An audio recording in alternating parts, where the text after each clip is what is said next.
प्रियांशी राठौर और आप देख रहे हैं next 9 news. Bharatiya Janata party जहां एक तरफ उत्तर प्रदेश में अपनी सरकार चला रही है, योगी आदित्यनाथ एक बार फिर से मुख्यमंत्री का पद संभाल रहे हैं, वहीं दूसरी ही तरफ समाजवादी पार्टी में काफी ज्यादा हलचल मची हुई है। समाजवादी पार्टी में देखने को मिल रहा है कि कैसे सपा के अध्यक्ष अखिलेश यादव और उनके चाचा प्रगतिशील समाजवादी पार्टी के अध्यक्ष और सपा विधायक शिवपाल सिंह यादव के बीच तकरार चल रही है। ये तकरार खत्म होने का नाम नहीं ले रही है, लेकिन दूसरी ही तरफ सपा के दिग्गज नेता आजम खान भी काफी ज्यादा सुर्खियों में बने हुए हैं। लंबे वक्त के इंतजार के बाद फाइनली आजम खान को जेल से रिहा कर दिया गया है। 20 मई के दिन आजम खान को सीतापुर जेल से रिहा किया गया।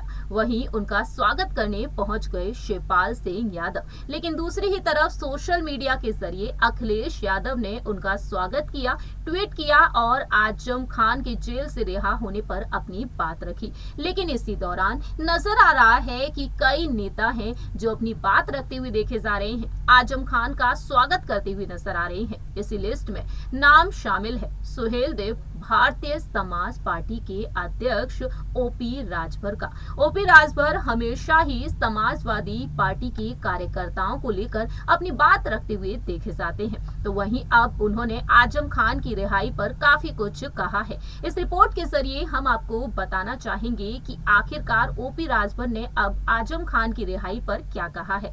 सबसे पहले आपको बता दें कि ओपी राजभर ने भी सोशल मीडिया के जरिए अपनी खुशी को जाहिर किया। आजम खान का उन्होंने स्वागत किया, सोशल मीडिया पर उन्होंने ट्वीट किया और आजम खान का उन्होंने अपने अंदाज में स्वागत किया। लेकिन इसके बाद अब ओपी राजभर ने आजम खान की रिहाई पर अपनी बात रखी है। क्या कहते हैं ओपी राजभर, चलिए आपको बताते हैं इस रिपोर्ट के जरिए। देखिए, चर्चा यदि आप लोग शिवपाल जी की कर रहे हैं तो शिवपाल यादव जी समाजवादी पार्टी के विधायक हैं और समाजवादी पार्टी आज कार्यक्रम जो देश के लोकसभा के अध्यक्ष जी यहाँ आए हुए हैं, जो ई विधान की व्यवस्था है पेपरलेस, आज जो उद्घाटन कार्यक्रम था उसमें प्रतिपक्ष के नेता को रहना बहुत ज़रूरी है और कोर्ट के आदेश से रिहाई हुई है और रिहा होते हैं तो सब लोग मिलेंगे। ज्ञानवापी को लेकर एक नई बहस छिड़ी हुई है पूरे देश में। जो विपक्षी पार्टियां हैं वो सरकार पर आरोप लगा रही है कि धर्म की राजनीति की जा रही है, लेकिन कहीं ना कहीं जनभावनाओं की अगर बात करें तो लोगों का मानना है कि सर्वे होना चाहिए। आपका क्या? नहीं, देखिए, वो न्यायालय का मामला है, न्यायालय अपना काम करे, सरकार अपना काम कर रही है और हमारा मानना है कि इस समय जो बढ़ती हुई महंगाई, बेरोजगारी, भ्रष्टाचार और जो पढ़ लिख के छात्र आत्महत्या कर रहा है, हमको उस पर चर्चा करनी चाहिए।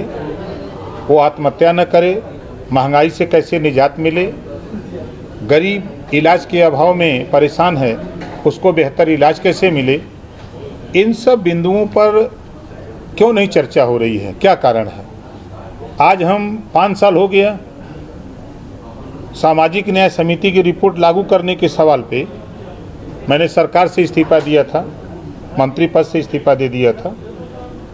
5 साल पूरा हो गया, फिर दूसरी सरकार भारतीय जनता पार्टी की आ गई और आज सामाजिक न्याय समिति की रिपोर्ट, न्याय की बात होती है, सबका साथ सबके विकास की बात तो हो रही है, लेकिन सामाजिक न्याय समिति की रिपोर्ट लागू करने की बात क्यों नहीं हो रही है? आज एक देश एक टैक्स लागू हुआ, आज एक देश एक पेपर, तो फिर एक देश एक एजुकेशन क्यों नहीं लागू हो रहा है देश में? ये लागू होना चाहिए कि जब सारी चीज़ एक समान हो रही है तो फिर शिक्षा 2 तरह की क्यों? अमीर के लिए अलग और गरीब के लिए अलग, ऐसी व्यवस्था क्यों? इस पे भी चर्चा होनी चाहिए। हमारा अपना मानना है कि ये बहुत महत्वपूर्ण विषय है। इस नाते कि शिक्षा, बाबा साहब डॉक्टर अम्बेडकर ने कहा है कि शिक्षा शेरनी के दूध के समान होता है, जो शिक्षा रूपी दूध को पी लेता है वह शेर की तरह दहाड़ता है, जो नहीं पी पाता है वो जानवर की तरह दर दर ठोकर खाता है। तो ऐसे शिक्षा पे आप लोगों की तरफ से भी सवाल नहीं उठते हैं। आप लोगों को भी सवाल इस पे करना चाहिए, क्योंकि शिक्षा वो चीज़ है, शिक्षा से ही समाज विकास करेगा, प्रदेश विकास करेगा, देश विकास करेगा। और जो नई टेक्नोलॉजी की चर्चा हो रही है बगैर शिक्षा के, आज उस गरीब से पूछिए जिसके घर में शिक्षा नहीं है, वो कैसे लाभ उठाएगा, उसके यहाँ तक कैसे हम व्यवस्था को पहुँचाएं, हमको उस पर भी चिंतन करने की जरूरत है। आप इस पे क्या बोल रहे हैं? देखिए, हम हमेशा शिक्षा, स्वास्थ्य, रोजगार, नौकरी की बात करते हैं और न्यायालय अपना काम कर रही है। उसमें जो जिस पार्टी में है, जिस विचारधारा का अपनी बात बोलता है। हमारी विचारधारा साफ साफ है। हम महंगाई से निजात दिलाने के लिए लड़ना चाहते हैं, हम शिक्षा के लिए लड़ते हैं, हम गरीबों को इलाज कैसे फ्री में मिले इसके लिए लड़ते हैं, हम गरीबों को फ्री बिजली देने की बात करते हैं। जब देश के बड़े बड़े उद्योगपतियों के कर्जे माफ़ हो सकते हैं, फिर देश में गरीबों के बिजली का बिल क्यों नहीं माफ़ हो सकता है? हम इसके लिए लड़ते हैं। हम इस प्रदेश और देश में लड़ाई लड़ते हैं कि जो आज नौजवान पढ़ लिख करके आत्महत्या कर रहा है, उसको कैसे रोजगार मिले, नौकरी मिले, आत्महत्या से निजात मिले, हम इसकी बात करते हैं। तो हमसे जो सवाल पूछिए तो हम तो उस सवाल का उत्तर देंगे यही कि अब देखिए, हम अपने मालिक हैं, अखिलेश जी अपने मालिक हैं। हम अखिलेश जी अगर कहेंगे कि साथ चलने के लिए तो हम साथ चलेंगे। अब वो नेता हैं, बड़े नेता हैं, सरकार बनवाते रहे हैं, आते हैं तो मिलने तो जरूर जाएंगे, हम भी जाएंगे। शिवपाल जी सबसे पहले तो पीछे रह गए। नहीं महाराज, कोई पीछे नहीं है। ठीक है।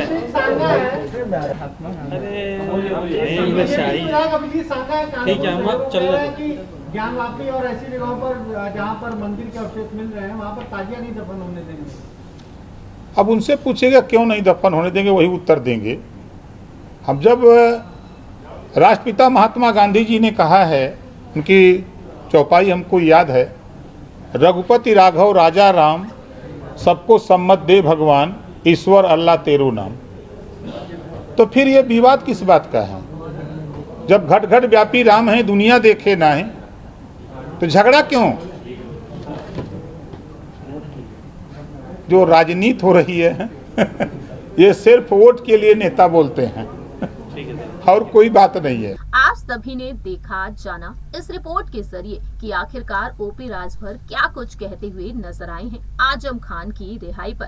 फिलहाल देखा जाए तो अब इंतजार है इस बात का कि आखिरकार आजम खान समाजवादी पार्टी का दामन छोड़कर किस पार्टी का हाथ थामते हैं, या फिर वह शिवपाल सिंह यादव के साथ मिलकर नए मोर्चे की तैयारी में जुट सकते हैं। वहीं आजम खान ने फिलहाल विपक्ष को लेकर तमाम बातें नहीं कही हैं। आजम खान अपने घर वापस लौट आए हैं, रामपुर पहुंच चुके हैं, जहां पर आजम खान का बहुत ही शानदार तरीके से स्वागत किया गया है। वहीं उनके समर्थकों का कहना है कि आज का दिन ईद से कम नहीं है।